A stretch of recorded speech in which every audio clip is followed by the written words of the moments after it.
Hello বন্ধুরা, 12ই September মাদ্রাসা service commission group D এর যে ফল প্রকাশ করেছে তাতে ইন্টারভিউয়ের জন্য ডাক পেয়েছে 3233 জন। মোট শূন্যপদ আছে 297 জন। তার মধ্যে মহিলা আছে 79 জন আর বাকি জেনারেল।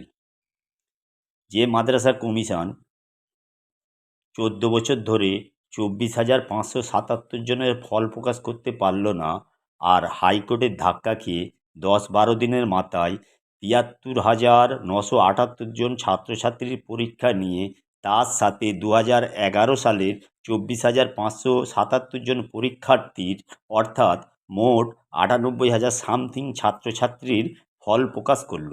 এই যে 3233 জনকে ডেকেছে, এদের মধ্যে 2011 সালের 24,500 ক্যান্ডিডেট থেকে কতজনকে ডেকেছে, আর 1 সেপ্টেম্বরের যে পরীক্ষা নিয়েছিল 73,000 থেকে কতজনকে ডেকেছে তা পরিষ্কার করে বলেনি।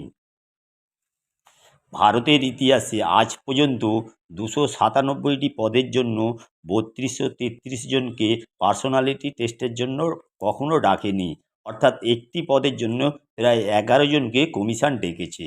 আর 2010 সালের গেজেটে কমিশন উল্লেখ করেছিল একটি পদের জন্য 5 জনকে পার্সোনালিটি টেস্টের জন্য ডাকবে, অর্থাৎ মাদ্রাসার দেওয়া পদ 297টি পদের জন্য 5 জন করে হলে হয় 1485 জনকে, তার জায়গায় কমিশন ডেকেছে 3233 জনকে। অর্থাৎ কমিশন নিজের তৈরি গেজেট নিজেই অমান্য করছে। কমিশনের গ্রুপ ডি নিয়োগ করার সদিচ্ছার অভাব আছে। কমিশন আবারও কোর্টের সম্মুখীন হতে চলেছে।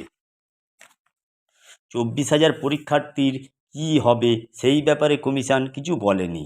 এদের 18 সেপ্টেম্বর অমৃতা সিনহা ম্যাডামের এজলাসে যে শুনানি আছে তার জন্য অপেক্ষা করা ছাড়া আর কিছুই করার নেই। যে সমস্ত পরীক্ষার্থী পার্সোনালিটি টেস্টের জন্য ডাক পেয়েছেন তাদের জন্য শুভেচ্ছা রইল। পরবর্তী ভিডিওতে আমরা ইন্টারভিউয়ের প্রস্তুতি সম্পর্কে আলোচনা করব। ধন্যবাদ।